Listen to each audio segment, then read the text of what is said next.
First of all, I want to say I'm glad you're here, talking about affirming the faith.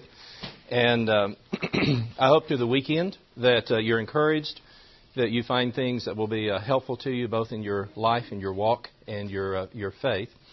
And we just have one slide today because I wanted to send home with you more than we'll obviously even attempt to do in a class.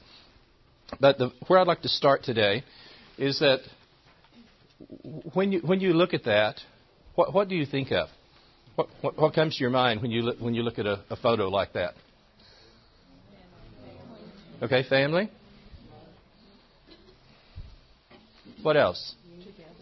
Together. A life. Influence. Love. My great-grandmother was 75 when I was born, and so when I'm about 10, she's 85. And that's going to be very important. And into her 90s, she would invite me over for afternoon tea after church. The only person I knew that drank hot tea was my grandmother before I went to Australia. And she would say, after we'd had lunch, let's read from the good book. And it was in her lap, and she would look me right in the eye and quote the entire book of James, turning the pages where they're supposed to be turned. And then she'd do Colossians. This is going to be a 3-hour afternoon event. And then she would quote the Sermon on the Mount, and then we would do Psalms. And then for commercial break, she would say, now I'm going to start in Malachi, and you start in Genesis, and I'll say books of the Old Testament backward, fast as you can, forward, ready, go. And now she's in her 90s. You need to get this. She's in her 90s. And then we quote Scripture for another 30, 45 minutes, and then the next commercial break is the New Testament books. And I'll say them backwards, fast you can say them forward, ready, go. And then so this would go 2 or 3 hours with her looking you right in the eye, saying, now let's read from the good book today. The finale was, she's already beat me twice. I'm going to start in Revelation and you start in Genesis. And then she would say, now son, reading your Bible is like playing basketball. You need to use both hands and go both ways.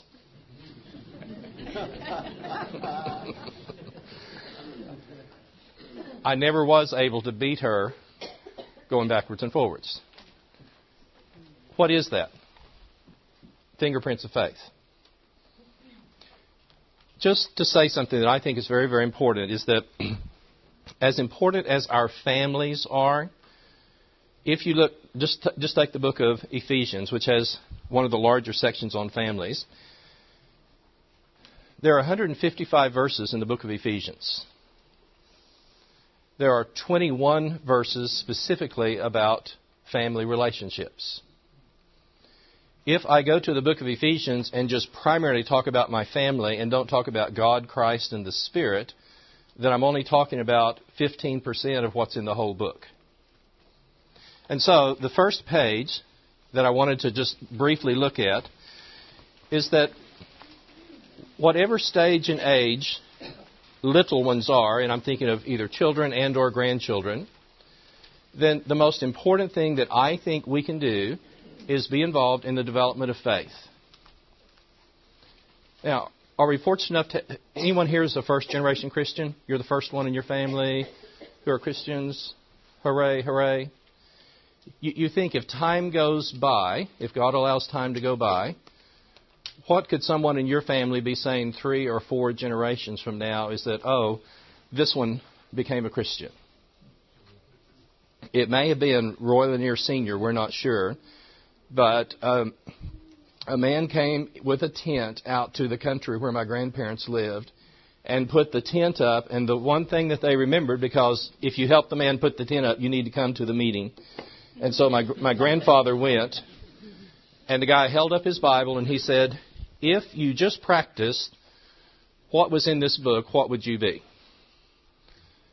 Now, during this meeting, my grandmother is playing the piano and the organ for the Methodist church across the road, and my grandfather, when he goes, is going to the Baptist church. It's easier to look for someone else than yourself. And when the conversation happened, my grandfather said, I've started looking and I can't find your Methodist church in this Bible. And guess what she said? Well, I've been looking and I can't find your Baptist church in this Bible. You're 10 miles out in the country and the guy has said, what would you be if you just followed what was in this book? And they said, well, we've got to make the 10 miles into town and find a group of people who are teaching just what is in this book. Our whole family is indebted to that meeting. And what happens with the fingerprints of faith that started, this was my grandfather. He taught and converted my grandmother, who was obviously an interested student. And in our small family, Sheila and I are the fourth generation. Our kids are the fifth. But the sixth one is on the ground. And every time I get a chance to be with George or Isaac or Isabella, in the back of my mind, I'm thinking I'm only going to be here for a short period of time. And while I'm with them, I want to put fingerprints of faith on their life. What I'm talking about when I do faith is that it's a process, hearing, believing. It's more intense when you become trusting. And then you start walking. And walking both through the Old Testament, He walks not in the counsel of the ungodly. Walk worthy of your calling in the New Testament. It's a manner of life. It's a conduct. It's how you carry yourself. It's who you are. You don't walk without faith in a way that's pleasing to God. We walk by faith and not by sight. But then the final one, and we could spend the whole time just on this, is being able to see the things that are unseen. The substance of things hoped for, the conviction of things not seen. And what I want to suggest to you is that what would happen if we, and I'm just talking about us today, if we were able to save our children and our grandchildren in 50 years? And I'm all for the Great Commission. I mean, just no doubt. I'm all for the Great Commission. But I want to maintain to you the Great Commission starts at home. And, guys, how I treat their mother is going to teach my children as much about God and grace and truth as anything else that can happen. One of the amazing things about growing up in a preacher's house is that, do you know any spiritually neutral preacher's kids? If you do a scale of 1 to 10, do you know, you think about it. Do you know any neutral preacher's kids? I'm sure there's a rare one somewhere, but what's your experience? We're either going to be typically one way or the other. And I'm not sarcastic about it, but people say, well, you know, what's wrong with preacher's kids? I says, well, they've grown up with the elders' kids.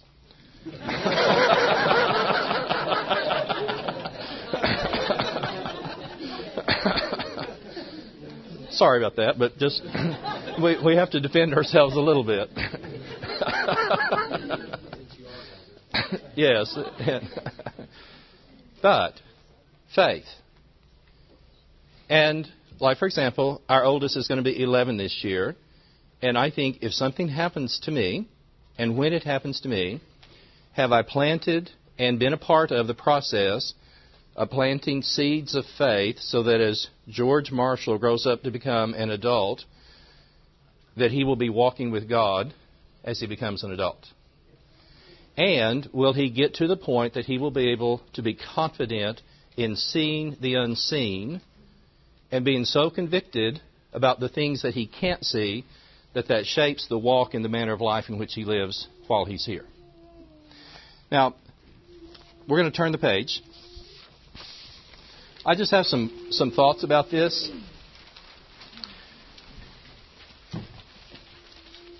And I was just going to say, if you're a part of the seating and you need to move or anything, you can't bother me. If you got children, you can't bother me. When we went to Australia, we had these thoughts about having quiet moments of reflection around the Lord's table. And at one time, we had 21 children, and the oldest was 7.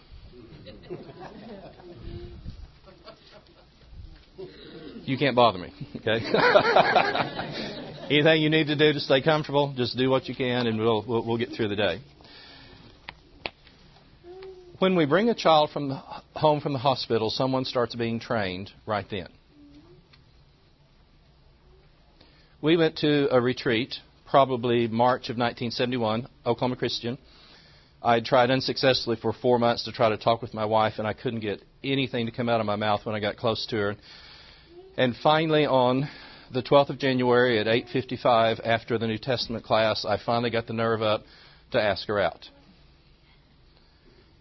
We went to a school retreat a couple of months later, and the speaker said, he said, some of you obviously are dating each other and may get married someday, and if you get married, you'll probably have children. And he said, I just need to tell you something, and you think about this situation here. If you have children, someday they're going to become teenagers. And he said, I have some advice for you. He said, rather than waiting and start worrying about them when they become teenagers, start praying for them before they ever come. And so we went out that night on a misty evening under an umbrella, which is a hardship when you're dating someone to have to pray under an umbrella. But we went out and we started in March of 1971 saying, if we form a family and if we have children, then we want to start praying for these children tonight. And then it just seemed very logical that, well, if you have children, you're likely to have in-laws, so why don't you start praying for them? Let's just buy into this wholesale. I would never have thought to do that just by myself. And so every time someone has come into my family, physically or spiritually, then at some point that's appropriate, I've said, we receive you into our family as a specific answer to prayer. And we've been praying for you, we've been praying for your mom and dad and your family before you ever came into the world, before you ever drew your first breath. Somebody starts getting trained. And in our house, we're very specific. We are going to try to win everyone's heart in our family for God. As we look at what our children become, I just have a couple of just very simple things, and we're going to turn the page. But when our children were 1 to 11, and Lynn McMillan talked about this, he said, I think it's important that children from 1 to 11 learn to do what they're asked to do cheerfully before you talk and negotiate. They're not old enough to think abstractly. And so from 1 to 11, do what you're told, then we can talk about it. 12, 13 on, we're going to talk about why we do what we do. But that's very important that we have very specific boundaries that you've been asked to do this, and we expect you to do this. And guys, in our family, we had zero tolerance for sassing their mother. There's a fine line between humor and other things you have to learn. And one day Luke had crossed the line. I didn't say anything right then, but we went to the next room, and I said, okay, matey, in my judgment, we want you to talk with your mother. We want you to be able to laugh with her. But I feel like you crossed the line today, and I'll let you decide how you're going to do this. But within 24 hours, I expect you to apologize to your mother, because we don't treat her that way. And see, we as the spiritual leaders in our family need to help both establish faith, establish boundaries, understand how we expect and what we want them to do. And I just want to look at 7 and 8 on this one. It's a real challenge in this generation to be there. I see parents all the time who are either texting or talking or doing stuff, and their kids are right here. And I know we can get tired of just talk. But here's something very important. If I can't listen to the chatter of little people when they're little, why should they listen to me when they become bigger people? And I'm really, really convicted about that. And whatever little people are interested in, it's really important that we engage and we're there. And that's a part of what we're thinking and what we're doing.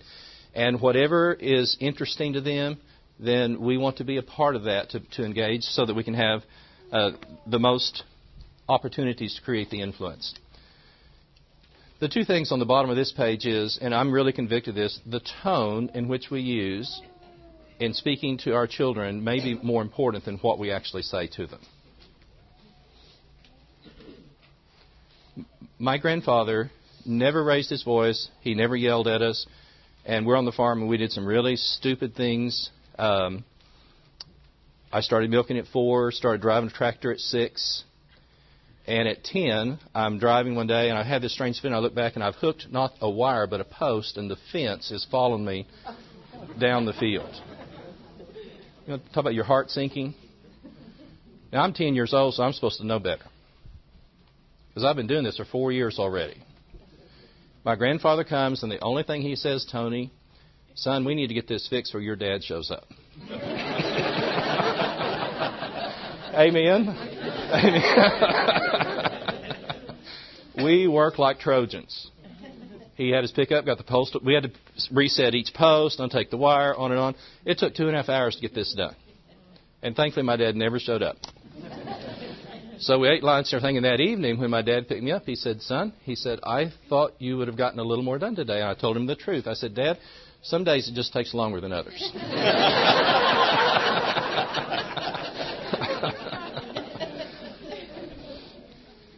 If you're the grandfather and your son has hooked the post, what are you going to say to him? Dennis Rainey has a wonderful little expression in his book. He said, my grandmother and I planted a victory garden. I thought we were planting seeds in the ground, but she was planting seeds in me.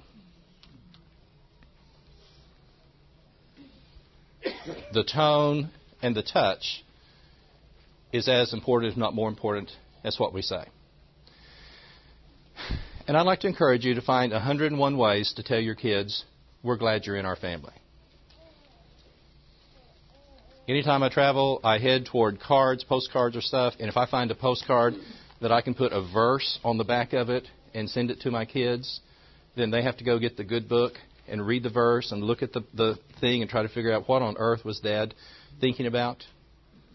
Seasonal things, holiday things, personal things, and our kids and grandkids just get a steady stream of things. I see a koala asleep in a branch, and there's a verse that says, awake, O sleeper. You go read the context of that. You have to get the good book out to figure out, oh, what is he talking about? And as many ways as we can, from the time they were little bitty, we've constantly said, we're glad you're in our family. Now, let's turn the page. I just want to mention these 3 things halfway down: respect and responsibility and reverence. And I will say this later, but just for time, I want to be sure we get this in. Why it's so important that we teach our children these 3 things is that if I don't learn, and you look at these, respect and responsibility and reverence for the people that I can see, how can I ever do this with a God that I can't see?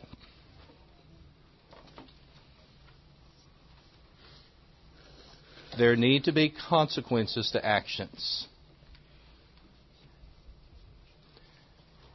Our kids were at a youth function, maybe 13 or 14, and our girls decided it would be a good time to do driver's ed in my car, and they got stuck in a ditch. And we was talking with the people who were hosting it. They were frantic. We can't find the 2 girls and what's going on. And thankfully, nobody was hurt, and on and on. But you know something's going on when the phone call comes and says, may I speak with my father, please?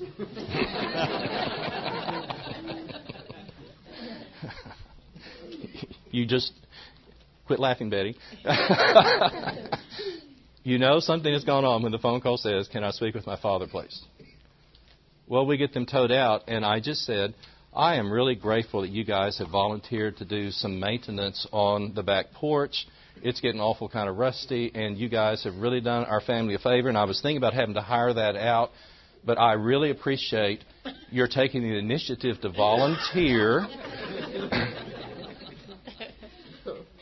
to stain the deck on the back porch. It has never looked the same since our kids have grown up from being teenagers. There needs to be accountability and responsibility for things that happen. But here's the heart of what I want us to look at today. Tony, if you take a person quail or pheasant hunting who's never gone before, what's the hardest thing for a new hunter to learn when the birds flush? Pick one bird. If you've ever gone quail hunting with somebody who's never gone before, they jump and you just... here's 8 choices, and they can get away before you can decide. And the guys who are experienced, they take the first one and they just do one. You can look at this in a different way. We're not going to have any problem with that. But this is at least how it works in my mind. In developing faith in children, and spiritually, this is also true in new Christians. But I think specifically from 1 to 6, I'm going to try to win their heart for God. Hear, O Israel, the Lord our God is one. Thou shalt do what? Love the Lord your God with all your heart. I maintain that if God does not win the heart of your child, at some point he'll lose the rest of it. Now, let me do the same thing in a different way. And I'm going to take just a second. Give me 3 or 4 descriptions of a teenager with a bad attitude. They are what? Help me. Selfish, rude, moody, pardon? Rebellious. They have a bad attitude. If these kids are going to become teenagers someday, why not start when they come in the world working on attitude and heart when they first come? And this whole thing about trying to win their heart for God is so important. Our family goes to South Texas over Memorial Day, and we stay for the week. And one of the things that we do is spend the week together. It's such an enjoyable thing. But we have been probably adopted by the church. And we walk in, and Rusty says, okay, Michael, are you reading Scripture today? David, are you doing Lord's Supper? It's Memorial Day, and half their church of 30 is gone. But all of our little people grow up thinking when we go on vacation, our family goes to a church that when we walk in, everybody knows our name. And one of the things that we talk to our family about is that we love the bride wherever we find her. If she's 3 or if she's 300, it doesn't make any difference. We love Christ's bride wherever we find her.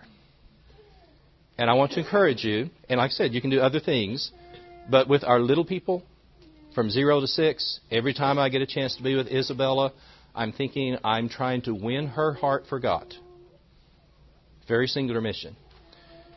When I go from 7 to 12, I'm thinking ahead. We're beginning to think more abstractly. Other things are happening. As grandparents, Sheila has found a set of verses that go ABC. And so we have a 10 and a 7-year-old. So when we travel and we go somewhere, we're working on these verses. As we go away this summer, we're going to start the biblical timeline to give things with dimension. And we never stop working on their heart, but I'm focusing more while I have them from 7 to 12 in thinking about their thinking in their head. Because that's a major battleground. 13 through 18, I think of their hands. What can we do in working with our attitude and our thinking to do things for God?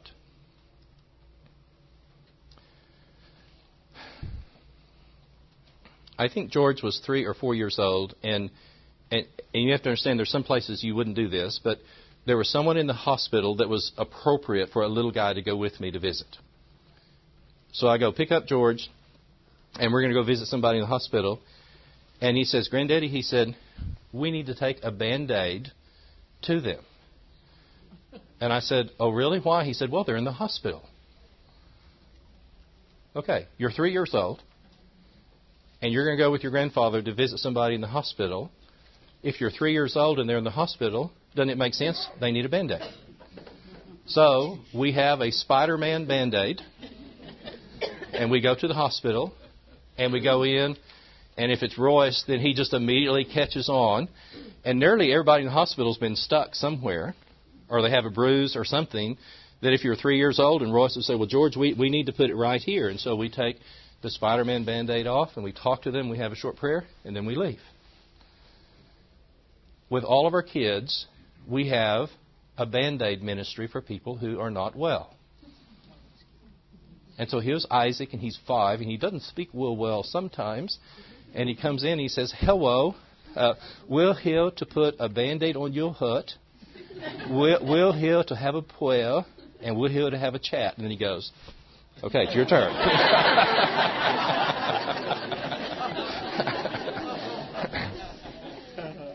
promise you, the best medicine he got all day long just happened. Now, there's some people you wouldn't take them, right? You understand that. But what's going on? Fingerprints of faith. We're talking about our heart. We're talking about things that we can do. And then what we will be talking about is that, George, when you get a driver's license, there's things you can do to serve God, if you choose to, that you couldn't do before you got the driver's license.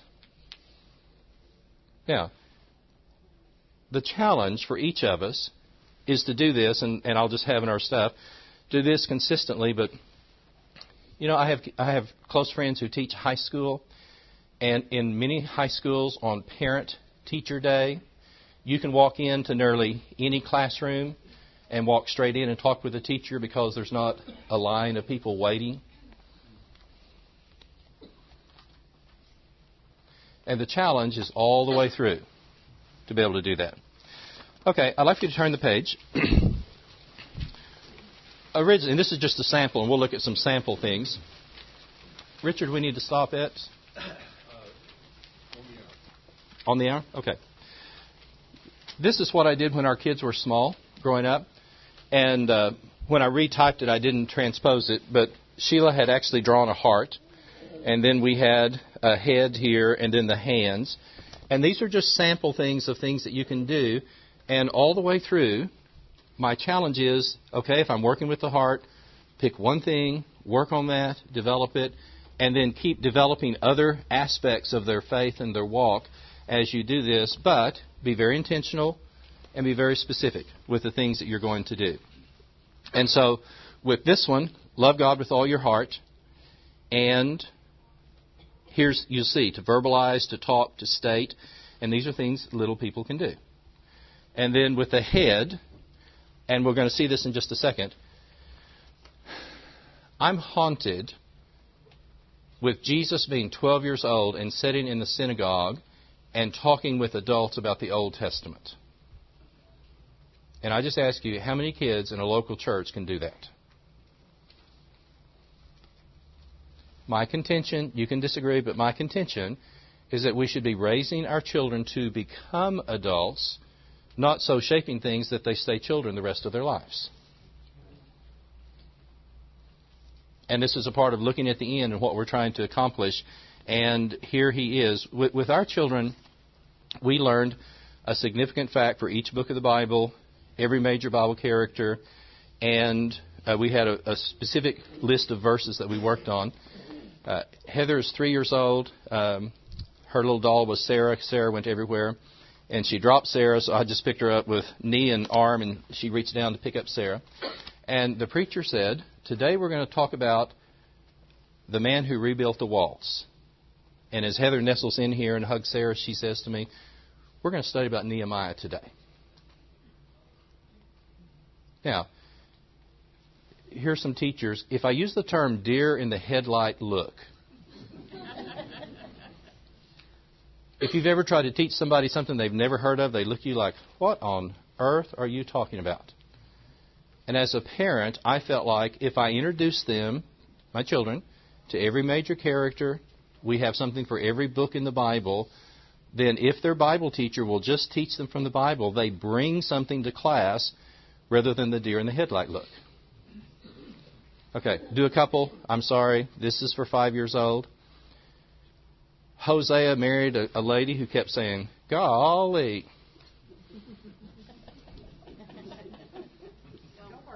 There you go. Joel writes about a locust. Joel writes about a locust plague. Amos is angry at how the poor are being treated. And we had a little story with each one of these when we went through. Micah says the Messiah is going to be born in Bethlehem. We did the 12 sons of Judah. And it's real easy. You just get a 3x5 card, and if you don't know it, just start with the first three. And we want to do in chronology, just do Reuben, Simeon, Levi, and then Judah, Dan, Naphtali, Gad, Asher, Issachar, Zebulun, Joseph, and Benjamin. And if you do this at night before they go to bed, they will stay up to do this to keep from going to bed.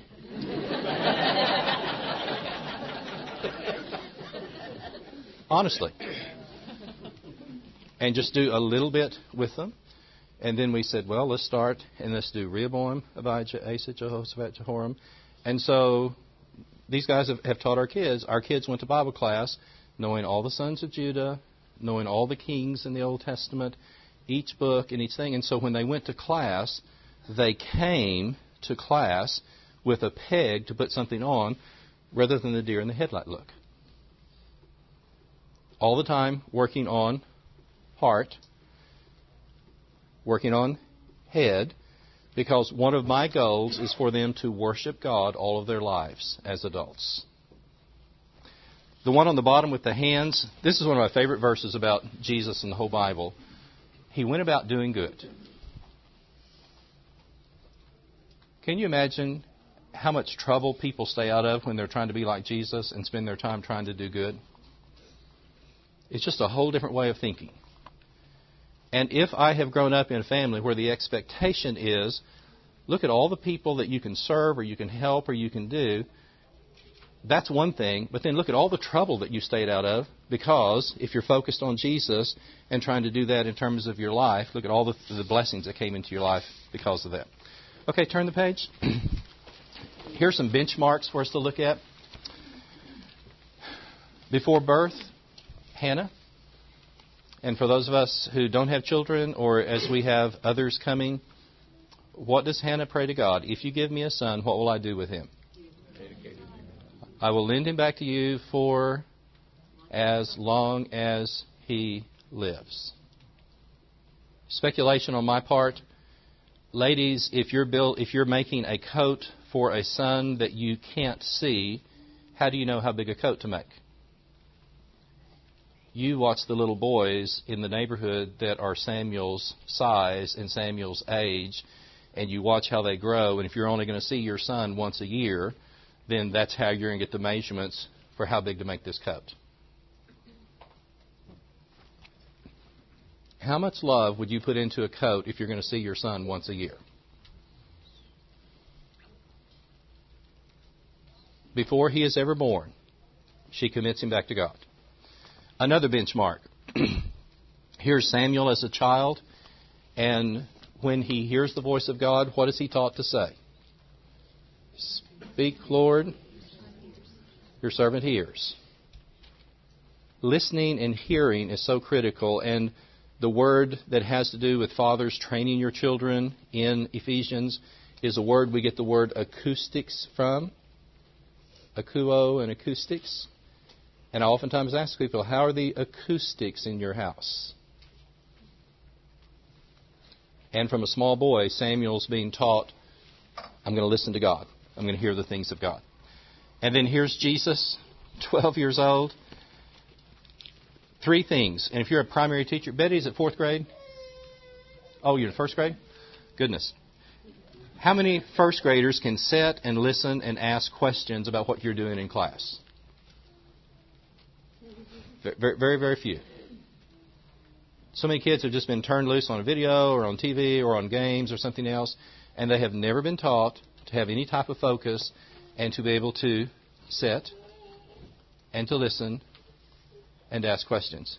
Now, in our generation, this has a bad term, but on the farm, my dad would say, these kids have never had anybody to mess with them. And what he meant was take them fishing. Help them learn to milk a cow at 4. Put them on the tractor at 6. And by the time we were 12, then there were some fields that Dad would take me at sunrise, and we would have gas and oil and lunch and water, and then he would come see me when the sun went down. I was given very specific instructions before he dropped me off. So what did I need to do? Listen very carefully. And as Glenn can testify, we got told one time, and then we got struck by lightning. Mom, a little bit different. When your mom finally used all 3 of your birth names, and some of you will know Marshall Kent Hartman. You can't imagine that happening in our house. And then the second time it would be and then there was just a certain level that you were about to pass from grace to judgment. Then you needed to do it. With our dad, we were told one time, very clearly, very specifically, and we were expected to do what He asked us to do. I put this somewhere, and I just want to say this. This is a personal opinion, and I don't want to offend you, but I believe counting to children to get them to do something is trained disobedience. Only twice this has happened, but I've been in grocery stores with food in my cart, and she's counted, she told him 5, and she got 4.25, 4.50, and I thought, I need to put my hands in my pockets and get a hold of myself and walk out this store, because if I touch that little darling, I'll be in court. And I have left food in a grocery cart because I just can't do that. She's training disobedience. She's told the child what to do, and now we're backing down and counting and negotiating. No, you should be expected to do that when we ask you to do that cheerfully. And that's a part of the training process that's very, very important. I'm just going to leave you to read these other things. We just tried to use every opportunity that we could to include, encourage, participate, do things with. And we have the Powells and the Kazees with us, and we were in Australia together, and their families were such a blessing to our family.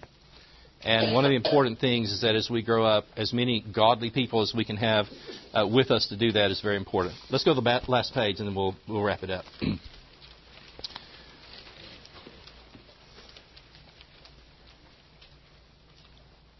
I hope you can remember what we talked about, and that's why I only want to do one slide today.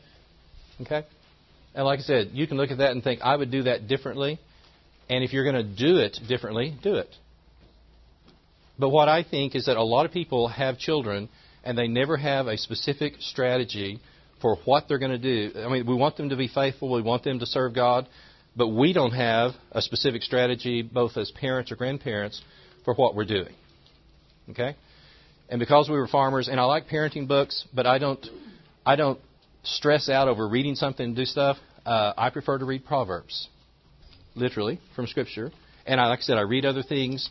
But as this framework came into my mind, then I'm very specific on this. Both, like I said, we've done it with all of our kids. And then, Lord willing, as we have grandkids, then I know exactly what I'm going to do. So if I'm going to pick one of them up, I'm thinking, okay, where are they at? Okay, this is where they are. This is what we're going to do. And so before I leave today, we're going to do something to put fingerprints of faith on their life.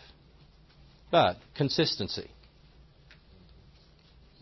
Anybody can start, but how are you going to finish? One of my favorite poems simply says, and you think about this in terms of faith, how sweet it is to believe the dream as we stand in youth by the starry stream. But a greater thing is to fight life through and say at the end, the dream is true. And so if you're consistent, prayerful, careful, thoughtful, intentional, then for whatever time we have, and at some point we're out, we're taken out, but the seeds of faith are still there. A 90-year-old grandmother, her fingerprints of faith are still on my life. And through the years, I've heard all kinds of reasons why this isn't inspired or this isn't true or whatever. And I look at those people and I think, you have no idea what you're talking about, because I lived with people who believed the good book and their lives were so changed, it has to be true. And so, heart, attitudes, feelings, the affections, 1 to 6, our head, thinking, reasoning, cognitive, our processes, and our hands. What can we do to serve God?